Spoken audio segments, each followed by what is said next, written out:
Hello everyone. Today we talk about how to fix the app of Talkie. We will go to settings,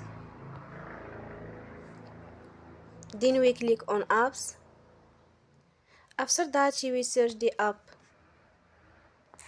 Talkie and you will click. Then you will on for stop. After that you will go to storage. Then we click on clear cache.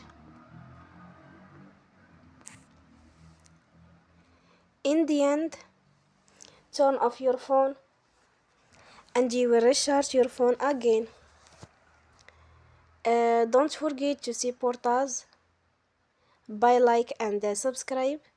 See you next time and thank you for watching.